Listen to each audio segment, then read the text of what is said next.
Welcome, welcome, welcome, welcome, welcome. Welcome to the Golden Times, another episode where we talk about what's going on in sports, the latest in sports. Yeah, I think we're gonna have to work on that name, Golden Times. I don't know. Write in the comments what you guys like. Give some suggestions. You know what I'm saying? But Golden Time, we'll go with Golden Time. So we're going to talk about today's topic is about Brooklyn Nets. You're wondering, why is the guy talking about Brooklyn Nets? I'll let you know why. Because Brooklyn Nets had one of the best chances in history and probably going down as one of the teams that woulda, coulda, shoulda, what woulda happened. If you don't know what I'm talking about when Brooklyn Nets had the 3-0, the trio, KD, Kyrie, and James Harden. Now, let me tell you guys this. When that team was out, it was something crazy. But before we get to that, you know what to do. If you're new here, hit that like button, subscribe, okay, share, and do what you do. How about the guy? Now, let's talk about this Brooklyn team. This team was one of the greatest teams. I know when they were assembled, everybody was like, oh, for sure these guys are winning the championship. There's no way they're not. I said the same thing. How could they not win a championship? You know? But they had other plans. So we never really found out what was going on in the inside.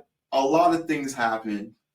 And now we're in the age where everybody has a podcast and everybody wants to talk. So here they are. They will talk about what happened and tell me, what do you guys think about this? Okay, so the first one, obviously, we're going to talk about the best of the trio, in my opinion, is KD. So when KD was with regular people like us, news reporters, people in the gym, this is a Phoenix interview when he went to Phoenix, okay, and he got traded from Brooklyn, and they asked him, about Brooklyn, okay? This is what he said about it. This is the first time ever him talking about this. This is what he says, okay? How would you sum up your time in Brooklyn? How would you sum up your time in Brooklyn?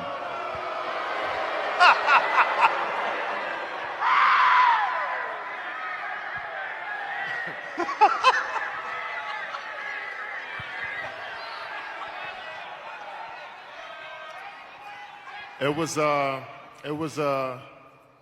was a lot of ups and downs, but I love the grind. So, and everybody in Brooklyn loved the grind too. So I built a family over there. They're gonna always be a part of my journey. So we didn't accomplish what we wanted to accomplish as far as winning the championship, just like I told him. But I enjoy the grind, and everybody there, we tried our hardest every day, regardless of what was going on in the media, what was going on with our teammates. Everybody who's in that gym, we grinded. So I love those guys. I get emotional to talk about them because that was a special 4 years of my career, coming off of Achilles, and they helped me through a lot. So I don't have anything.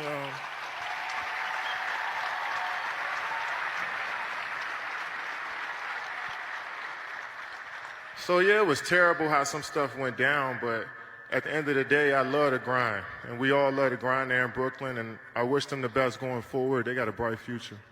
As you look back on that time, I know how much you guys wanted to win a title.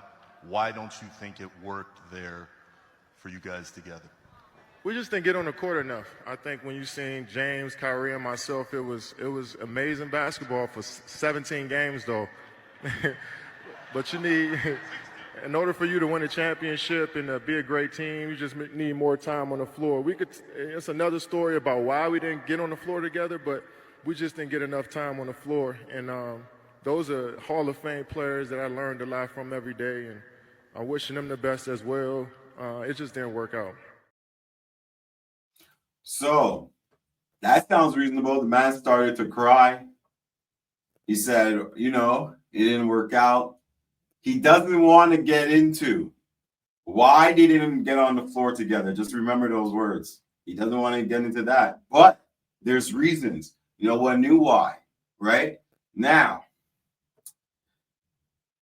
he said it was the most favorite time in his whole career. He didn't even win a championship, but he enjoyed his time.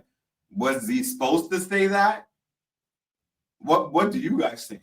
What do you guys think? Like, yo, KD, if they ask you about this, you say this. What do you feel about that? Do you think this is genuine? At the time, everybody thought it was genuine. Okay? Why would KD lie about something like that? You know what I mean? He even cried. Right? He looks like he doesn't even want to be at Phoenix. But that's what you're supposed to say. He's in the press conference. In my opinion, that's what you're supposed to say. Maybe he really felt that way. We would never know. Or do we? Now, KD is not at work anymore. Okay? Stay with me. He's not at work anymore. He's in the settings with his partners, his friends. You understand what I'm saying? And what does he do? Tend to talk the truth with a little alcohol going on, And they ask him here. KD. So, what's going on in Brooklyn? Let's see if his answer is the same.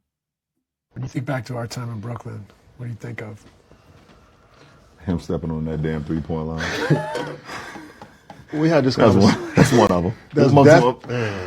Stepping on that damn. I can't get away from it too, because they gonna repost that and tag me in that. But we had this conversation in Portland, I think, right before a game, and I'm like, who am I spending my next 5 years with? I had just signed that deal. You had just signed the deal, but I feel like we were secure, but everything else around us was going to shit. Not in a bad way. We got GMs going to other teams. We got coaches going to other teams. We got players forcing trades. We got bringing Ben Simmons. He's back. Like, it was just so much Stuff going on. bullshit around us. I feel like we were locked in on the same page and understand, like, well, we're trying to do something special here. And I felt like your hands were tied a lot because you had to, as a coach, you got to deal with so much. You know Didn't get to what I'm saying? coach as much as I wanted to. That's what it was. I didn't think we didn't get the full Steve Nash like I wanted, like you probably wanted. I just felt like it was just too much, too many distractions in a way, and you can't win that way. And but I felt like we had great intentions, though. I felt like we cared enough. I felt like every day we were trying to push towards winning the champ. It was a great vibe in there. It was some of the best times. That first year, that's why I signed that deal. That first year, man, most fun ball I had. Some of the most fun ball I had playing my whole life. I enjoyed it. I enjoyed Brooklyn a lot. I love playing for Brooklyn, but it's just so much Stuff happened. around the guys that were committed to the situation. I felt like we were committed, but only. Oh, wow. The man said he felt we were committed. Steve Nash said he didn't get the coach. KD said we didn't get the full Steve Nash. What does that even mean? I thought they were all on the same situation, on the same mindset. Let's get this championship, right? KD says he came off. People were getting traded, not getting traded, demanding trades. People were demanding trades. I thought you guys wanted to win. GMs were leaving, coaches left. That's a shot to Steve Nash because he was talking about Emu Udoka, who left to go to Boston. Coaches left. So something is going on that you're not really telling us, okay? But everybody was wondering what. Now, maybe KD's telling the truth. He has some liquor in him. Steve Nash is understanding, there's something bigger, but they still don't want to say anything. But I tell you something. This was so much cap. First of all, LeBron brought up the foot on the line.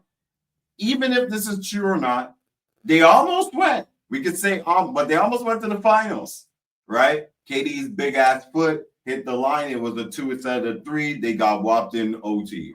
You know, it's as simple as that, right? Now, what's messed up, okay? What's messed up here is that do we actually, like, I believe him till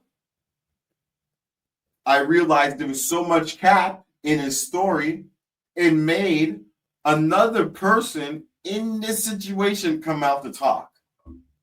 That's how you know you're capping. When you're talking, right, about a situation and it's involved multiple people, right? And they're like, oh shit, they have to say their piece because you're capping so much. So who is this other mystery person? Oh, buckle your seatbelts.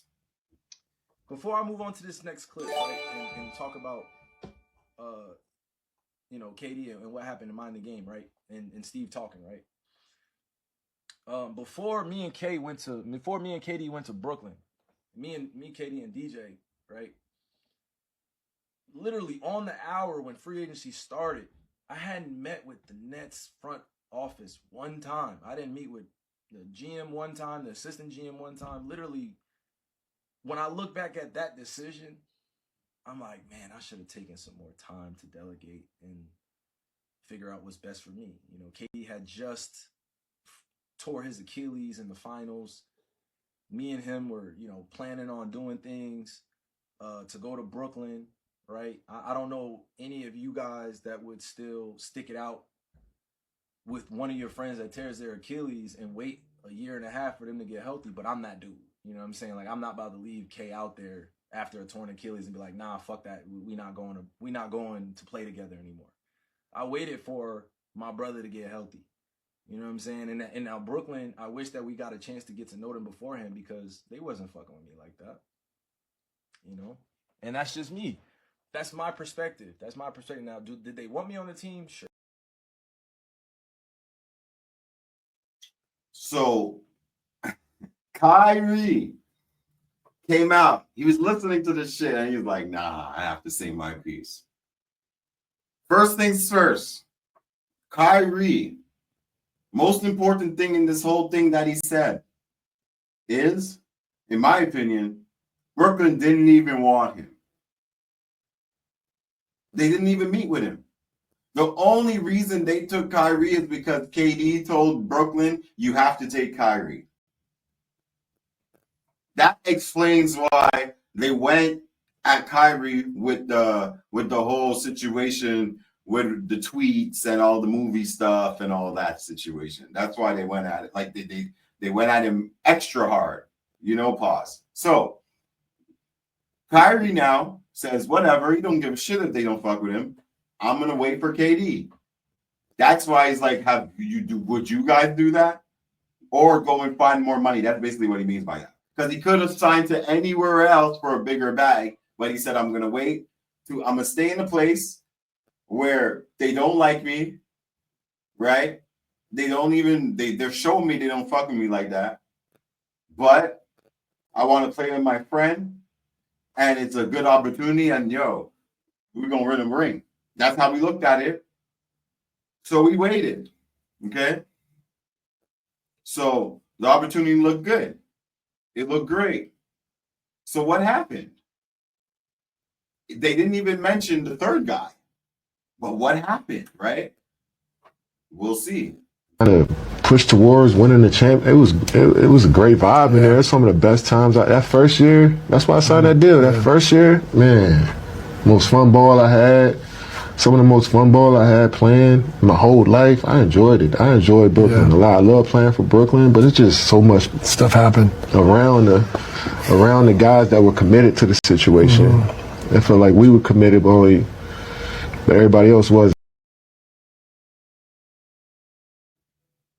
They were committed. What happened?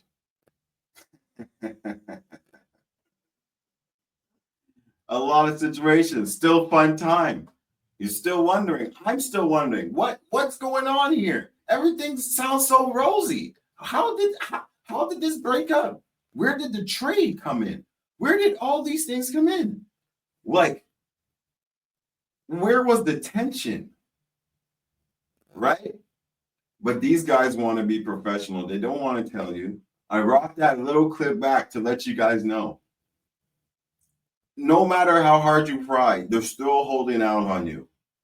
And like this results in sports betting. You bet on the guy to get his points. Then he doesn't want to get his points today. Why is that? Because the coach told him what a boom or whatever.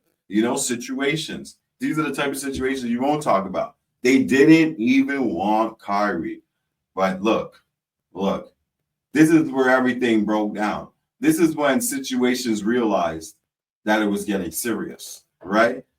They brought in the 3 players, then they brought in a coach to handle them, and then what happened? Shit got wild. So we had a lot going on. Katie is right. That's what was a lot going on, just not within the team, but just Brooklyn in general, the Nets.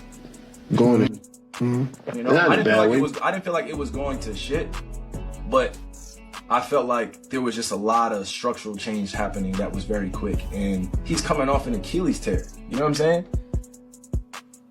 He's coming off an Achilles tear. He's trying to get back into who he is, and I'm like, I'm ready now.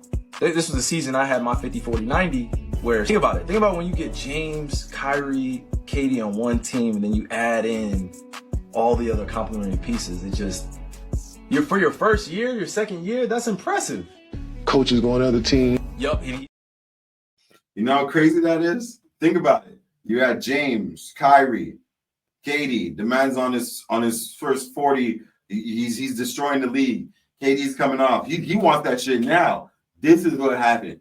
Egos played a part. One person wants this. One person wants this. One person's trying to ease in. Maybe they're not ready, right?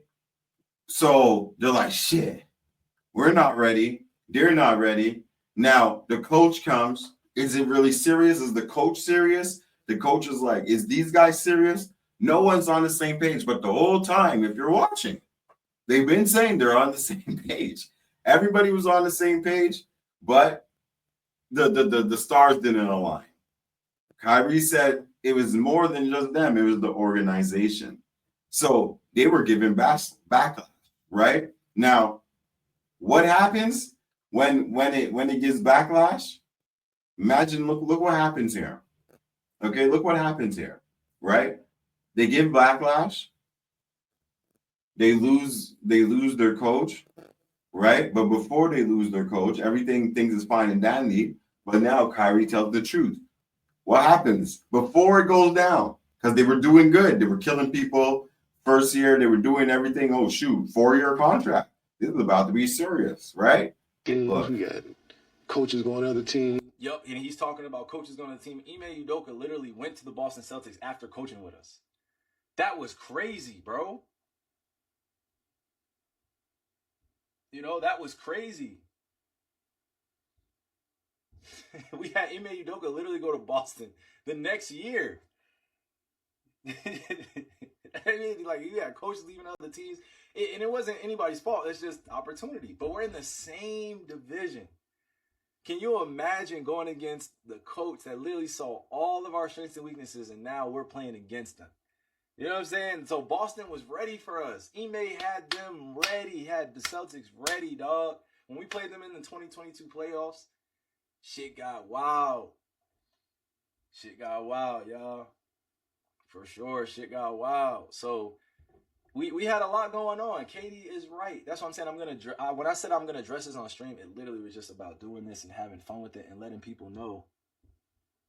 Okay. Letting people know like what it is. That's all. Why do you guys think he felt the need to let people know? Because these guys are capping. These guys went on that LeBron James shit to cap. They felt away. Udoka left them, went to the same division. They were like, why not us? Like, like that kid that the parents leave on the stool step, they're like, shit, he's a mistake. Yo, that's basically how they felt. You know, like the parents didn't want him. That's how they felt. Ime Udoka did that to them. Not only did they think they were gonna get serious, right? They said, yo, we don't need a coach. Why do we need a coach? We don't need a coach. They even went to the point, right? To the point where they got so fed up. Kyrie had to say KD could coach the team. I know you guys remember that. Because they were so pissed. How could the coach go to a different, not even a different division, the same division to try to take our championship? He's going to have to match up against us to get to the finals. That had to be serious. And they're supposed to be the best team. You know? We all know how that came out, like how that outcome came out, right? But like at the end of the day, we have Kyrie here watching just like us, thinking, is this true? And Kyrie said, nah, I'm just trying to have fun with it. I'm not trying to discredit nobody. I'm just going to let everybody know that KD is capping. It's more serious than that. Not only were we not all in sync, our coach didn't even like us. Our coaches knew that. So they said, anyways, forget about that coach. Let's bring in another coach. Let's see this coach. This coach is more legendary. Who's the coach I'm talking about? Steve Nash. So everybody's on board with this, right? They asked everybody, well, this coach left. So what do you guys think? Wrong. Not everybody was on board with this. KD loves Steve Nash. Did James Harden or Kyrie love Steve Nash? This is your man's. This is your man. So I gotta support that. This is your man's. Cool. You want him? Cool. You like Steve? I love Steve. You know what I'm saying? Cool. As a younger brother, I'm like, okay. I don't care. That's fine. You want Steve to coach? That's fine. But when you're committed to the same goal and then a year changes things and then things going behind the scenes, like, come on. You see? So the year went by. If you guys don't know what we're talking about, you're talking to KD. He said, yo, you guys want Steve Nash? Okay, cool. Remember, they didn't want Kyrie in the first place. He said this already. He said they didn't even talk to him, right? So the first coach left to Boston. Now, Kyrie comes to work and he's like, yo, what the fuck? Steve Nash is coming through. Kyrie is looking at it like, I don't like Steve Nash. But anyways, Kyrie's nice regardless, right? That's how he's thinking. So KD, the whole reason I came here, right? Because like he said, is because he wanted to play with KD. So it doesn't matter. I could have been the coach. Kyrie would have still been on the team as long as KD's there. So they brought in Steve Nash. And like he said, look, you guys now look what he said, right? We really don't mess with Steve Nash, but look what Kyrie said again. This is your man's. This is your man. So I gotta support that. This is your man's. Cool. You want him? Cool. You like Steve? I love Steve. You know what I'm saying? Cool. As a younger brother, I'm like, okay. I don't care. That's fine. You want Steve to coach? That's fine. But when you're committed to the same goal and then a year changes things and then things going behind the scenes, like, come on. You like Steve? I love Steve. Does that sound like a problem person? The man said, whatever. It don't matter. He's just trying to play ball. As long as we're committed to the same thing, which he's trying to imply they weren't. You understand what I'm saying? It's crazy. It's crazy. It's crazy that he felt the need to come out. I thought KD was being honest. I thought the Brooklyn saga was serious. But it goes deeper. It goes deeper. What? You guys are wondering how? Because while all this is happening, right? There's the third person of the trio that's in the background plotting and thinking about, what should I do? Selfishly, right? Some people might say that. Some people might say he's looking out for himself. he's getting his best opportunity. So, in the situation, we're all spectators and fans looking at this. We're seeing all this going on. Then this guy comes out and he starts talking about, right? He wants to trade. If you guys don't know who I'm talking about this guy. Why did you want out of Brooklyn, and why did you want Philadelphia to be your destination? Originally, when I was going through everything I was going through, in Houston, Philly was my first choice. It just didn't happen. So, but just detailed, I don't really want to get into, the Brooklyn situation. I just knew, for a very long time this was a perfect fit, and obviously you got a big man, the best big man in the league, in Joel, and then obviously the coaching, just from top to bottom, it made sense, and I'm just happy and blessed that I'm here, and as Doc and everybody knows and everybody wants is to win and be the last team standing. So I'm excited for the opportunity. The man said there's a lot of stuff going on Brooklyn. So the three players agree on one thing. There was a lot of stuff going on Brooklyn. James Harden said he can't handle that. We already know how he performs in the finals and in the playoffs. If you guys don't know, check that story out on my page. I have it all broken down for you. If you guys don't know, then you'll find out. Now, James Harden, okay? Matt said he doesn't even want to talk about that. He wasn't even his first destination, which means he didn't even want to play with KD and Kyrie. He was forced. He looked like he was forced. He sounds like he was forced. So he found a way to get to his first destination. Was there anything wrong with that? I guess not, right? But why? Like, now you have KD and Kyrie. Wouldn't anybody want to love that situation? That's what I would think. But if it was just, stuff going on internally, he wasn't expecting what he was expecting and he really wanted to go to Philly, then I guess that's a good reason, right? But what's funny is that I guess they don't remember what they say, because when he leaves Philly and he talks about Brooklyn again, look what this guy says. I think the Brooklyn situation was just, was a lot, but not in the sense of, me. I think it was the injury aspect of it. I had never really been injured in my career, so just trying to fight through the injury and prepare myself and get myself out. Like even in that playoff series, I strained my hamstring at grade 2 and still come back and try to, that was just frustrating for me. So that was that, and then Philly is just, changing my role, knowing I can give more, knowing I can do more. But if you want to be honest, like being on a leash, and me knowing in order for us to get where we want to get to, I was going to have to be playing my best offensively, whether it's facilitating and scoring the basketball, and Joel as well. And I never really, had that opportunity. So I think all that plays into where I am today, where whatever T. Lou and the coaching staff needs me to do, I've been prepared and been in both situations, whether me scoring, 15, 16 points or scoring 30. As long as we win the game and everybody's feeling confident and good about themselves, that's all that really matters. You hear that? The man said the Brooklyn situation was an injury problem. He has injured. Everybody was injured. His role was heightened.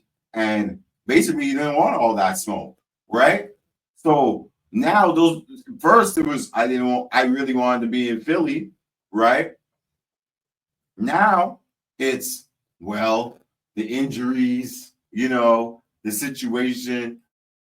I didn't want to be relied on so much, so I had to leave Brooklyn. And now in Philly, they were relying on me too much, right?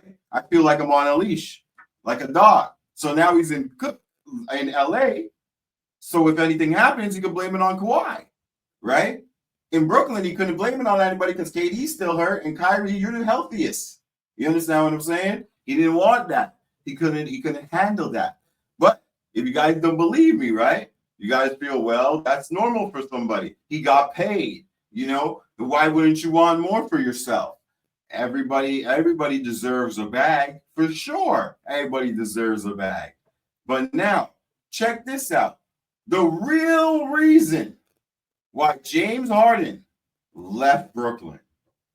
Fasten your seatbelts. I don't think we knew the landscape of where Ben was at, right? I don't think we knew where Ben was at. So when that trade happened, it shocked a lot of people. It shocked me. I was talking to James one day. I'm like, bro, we about to go with these championships. And it was like a day later, asked for a trade. I was like, oh, shoot. Okay. Like that now? Okay, I can't be mad. I'm not going to ever be mad at. The man said he can't be mad for someone wanting to do the best for them. Remember, they were committed. They were talking to each other. They all had the same goal. If you guys don't understand what happened, let me play this one more time for you guys. I don't think we knew the landscape of where Ben was at, right? I don't think we knew where Ben was at. So when that trade happened, it shocked a lot of people. It shocked me. I was talking to James one day. I'm like, bro, we about to go with these championships. And it was like a day later, asked for a trade. I was like, oh, shoot. Okay. Like that now? Okay, I can't be mad. I'm not going to ever be mad at. The man asked for a trade. The man said, yo, we're going to win a championship. This is what we're going to do in private conversations. And then the man said, all right, bless. The next day, he wakes up and finds out the guy asked for a trade. How crazy is that? That's crazy. If you ask me, that's crazy. So all that time we've been saying Philly this, injury that, injury this. He actually wasn't scared of winning. So the real reason why it didn't work is because some people wanted to win, some people wanted to get back in shape, and the other person did not want to win a championship. And now that he got the opportunity to, well, they weren't expecting all this podcast shit and all this shit to happen, right? So he thought he was going to get away with those lies. Well, not here. The man said, James, all I know, how does this relate in betting? Anytime you see James Harden in the playoffs, you put that dude under.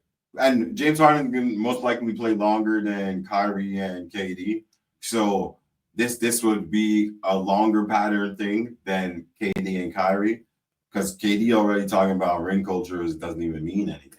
So could you imagine you're on a team to win? You tell your partner what Kyrie tells him. I gotta play this one more time. I don't think we knew the landscape of where Ben was at, right? I don't think we knew where Ben was at. So when that trade happened, it shocked a lot of people. It shocked me. I was talking to James one day. I'm like, bro, we about to go with these championships. And it was like a day later, asked for a trade. I was like, oh, shoot. Okay. Like that now? Okay, I can't be mad. I'm not going to ever be mad at. Yo, no cap. It shocked him. Oh man. Well, I tell you guys this. That they are labeled as the greatest bust in the NBA as a team, but they would have never been good. With all now that we know the truth, you already know, even if they were all healthy, they weren't about that life. The man spooked them once they talked about championships. And you guys already know what to do. Hit that like button and subscribe if you haven't already. Okay. Now, we're at the end. And this, though, we finish off with who do you guys think is the best duo? Write that in the comment. Who is the best duo in the NBA? And so 2 comments. Who is the best duo in the NBA, and who is the best duo you think Kyrie ever had? Now, we'll leave it as what, and do you guys agree with what Kyrie says? Kyrie says, But I will say this, the 7-11 duo of me and KD will never be topped in terms of just being on the court with somebody that special, right? So let me get that disclaimer out, all right? Let me get that disclaimer. I play with a lot of great players, but playing with KD, it was OD. Right? Got a letter, an invitation.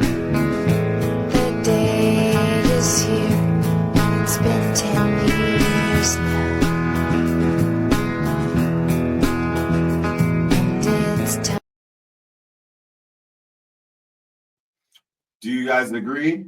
If you guys do, hit the comment section. Let me know if you guys do or not. You guys already know what it is. Thank you guys. Thank you guys for watching.